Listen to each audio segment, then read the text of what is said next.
हमसे सभी स्टूडेंट अभी अवगत नहीं है। जो कॉम्पिटिटिव एग्जाम के स्टूडेंट है वो हमारे बारे में जानते हैं। आप लोग पिछली कक्षा से पढ़ के आओ, फिर नौकरी के लिए जब पढ़ाई कीजिएगा फिर हम आपको मिलेंगे। हम नौकरी दिलाते हैं पढ़ा करके। तो जैसे कि हमारे शिक्षकगण यहाँ पर जितने हैं, हम देखते हैं बहुत ईमानदारी से आप लोग को पढ़ाते हैं, एक शिक्षक के रूप में पढ़ाते हैं। और आप लोग का एक फर्ज बनता है एक विद्यार्थी के रूप में, सभ्य विद्यार्थी के रूप में उस शिक्षा को हम ग्रहण करें। हमें बहुत खुशी की बात है कि आज 5 सितंबर सर्वपल्ली राधाकृष्णन जी के जन्मोत्सव के साथ साथ शिक्षक दिवस भी मनाते हैं। ये एक राष्ट्रीय शिक्षक दिवस है। जो 5 सितंबर को हम मनाते हैं, एक राष्ट्रीय शिक्षक दिवस है और एक अंतर्राष्ट्रीय शिक्षक दिवस भी मनाया जाता है जो 5 अक्टूबर को। 5 सितंबर को राष्ट्रीय और 5 अक्टूबर को अंतर्राष्ट्रीय।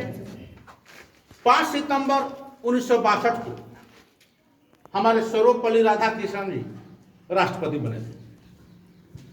तो इनके कुछ विद्यार्थी थे, इन्होंने अपना आधा जीवन लगभग अध्ययन में लगा दिया। बहुत बड़े दार्शनिक भी थे, दर्शन शास्त्र ज्ञाता थे, एक फिलोसफर थे। एक शिक्षक और एक फिलोसफर में डिफरेंस है।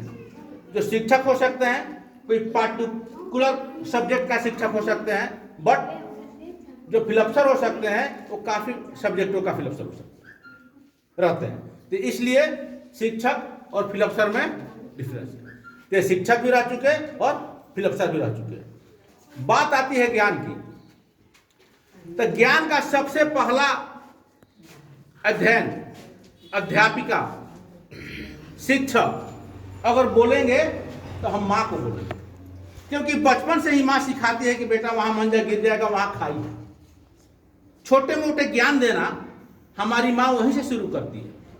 इसलिए हमारी जो शिक्षक है पहले अपनी माँ है। इसीलिए अपने माता पिता से कभी भी ऊंचे आवाजों में बात न करें।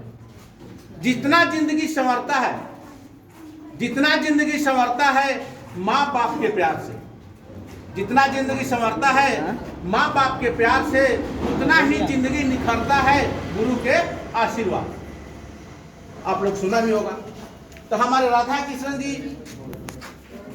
1962 5 सितंबर को राष्ट्रपति बने थे और भारत के पहले उपराष्ट्रपति भी रह चुके हैं और द्वितीय राष्ट्रपति। इन्हें ब्रिटिश सरकार द्वारा 1931 में, ब्रिटिश सरकार द्वारा 1931 में इनको सर की उपाधि मिली थी। जो उस समय जो अंग्रेजी शासनों द्वारा जो उपाधियां मिलती थी, नाइटहुड्स, केसरे हिंद, इनको सर की उपाधि मिली थी। और 1954 में इन्हें भारत रत्न से नवाजा गया। भारत रत्न से इन्हें 1954 में नवाजा गया। इसीलिए जो शिक्षक हैं, नमन है हम ऐसे शिक्षकों को जो कि सही दिशा, सही मार्गदर्शन अपने विद्यार्थी को उन्होंने दिया। शिक्षक और सड़क, बात समझ में आ रही है आप लोग को? शिक्षक और सड़क दोनों एक समान। अगर आप सड़क पर जाते हैं तो सड़क पर चलते चलते आपको मंजिल तक पहुंचा देता है, और शिक्षक के पास आते हैं तो शिक्षक भी आपको ज्ञान दे करके, पढ़ा करके आप जिस मंजिल से आए हैं उस मंजिल तक शिक्षक भी पहुंचा देते। तो सड़क और शिक्षक दोनों एक समान। इसीलिए कभी भी अपनी जिंदगी में आप लोग निराश नहीं होना, क्योंकि हरिवंश राय बच्चन की 2 पंक्तियां हैं। वो पंक्तियां आज भी हमें याद है। क्या लहरों से डरकर नौका पार नहीं होती, लहरों से डरकर नौका पार नहीं होती, और कोशिश करने वालों की कभी हार नहीं होती। यही कहकर वाणी को विराम करता हूं। जय हिंद।